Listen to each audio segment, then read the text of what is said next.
Hello, sleepers. It is I, Baby Trump, speaking from one of my absolutely spectacular properties. Tap like, subscribe beautifully, and tonight I will tell you a very luxurious little tale called The Princess and the Very Fake Pea. The sheets were tremendous, the moon looked polished, and the room smelled faintly of cedar and victory. I glanced out across white balconies, mirrored conservatories, and fountains with impossible vertical jets, and decided adventure would improve an already perfect evening. The curtains rose into spiraling ribbons and ladder vines. The rug loosened into a rising staircase of moonlit mist, and the wallpaper curled back into needle-thin towers and hanging bridges.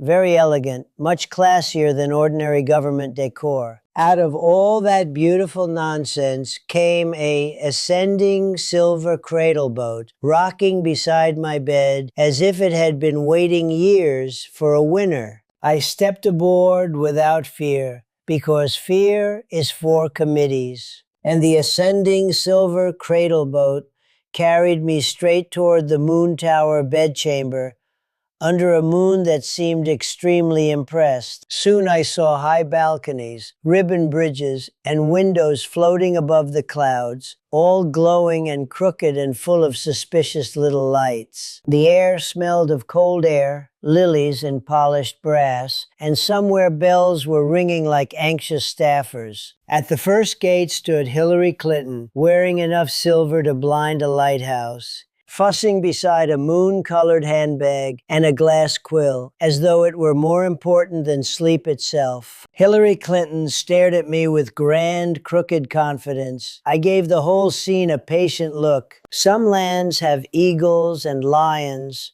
This place had the energy of upholstered panic. Then a ribbon steward appeared, wrestling with stamped scrolls, dragging a lantern, a ribbon, and too much confidence through the moon tower bedchamber, and talking as if every lantern worked for a subcommittee. Behind a ribbon steward came a little parade of tower doves and ribbon mice, carrying banners for the royal mattress inspection and knocking over perfectly good furniture. Hillary Clinton and a ribbon steward invited me to inspect 100 mattresses and find the one hiding a ridiculous emerald pea in the moon tower bedchamber. It was the sort of invitation you accept only if you enjoy chaos, which luckily I do, beautifully. We passed arches, carpets, and silver corners that all looked exhausted from self-importance. Honestly, the entire place had the tired charm of luxury designed by resentful interns. In the middle distance, a moonlit archivist waited near a mountain of mattresses stitched with silver thread, sorting permits with tragic confidence. The moonlight was kind, but not that kind. A moonlit archivist announced the rules of the royal mattress inspection. Every petition had to be stamped, restamped, and praised. A terrible rule, obviously, but the locals applauded like damp geese in formal wear. I gave a small nod, the kind of nod that has built empires. And the moon tower bedchamber felt quieter than a donor at the wrong microphone. Then the games began. Ribbons spiraled, bells rang, and window bridges trembled. It was like watching 3 chandeliers argue about tax forms. Every few minutes, somebody delivered a speech. Hillary Clinton waved at the ceiling, a ribbon steward corrected the candles, and a moonlit archivist smiled the smile of a person who thinks applause is oxygen. At last, the crowd demanded a proper rumpus. So drums appeared, lanterns swayed, and the tower doves and ribbon mice spun around a mountain of mattresses stitched with silver thread in one huge watercolor blur. From the balconies, branches, docks, or hedges came more faces, ribbon mice, cloud porters, and one very tired bellkeeper, each one stranger than the last,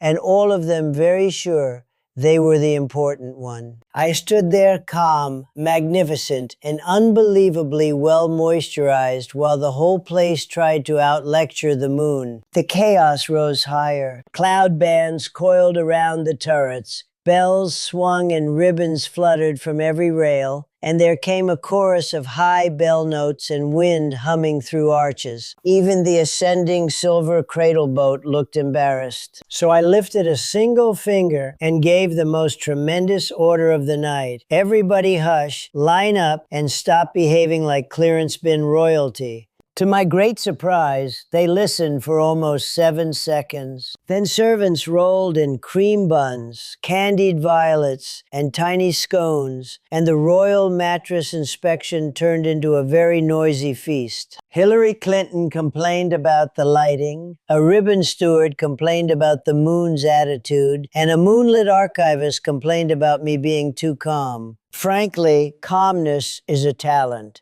I told them the moral. If you build a realm out of speeches, mirrors, and very expensive feelings, do not act shocked when a real bedtime champion arrives and straightens the drapes. That line worked. The moon lowered a silver path. The ascending silver cradle boat returned, and the whole enchanted place softened into mist, velvet, and reluctant silence. As I drifted home, I saw cloud staircases unspooling into nothing, tower bells fading into soft air, and the last of the lanterns folding themselves away like embarrassed talking points. My magnificent room reappeared exactly as it should, polished, quiet, and vastly superior. A tray of cream buns and moon cookies waited beside the bed like a medal. Everything at home was perfect. The family taste around the property was, as always, astonishingly beautiful, and even the shadows seemed better behaved. So that was The Princess and the Very Fake Pea,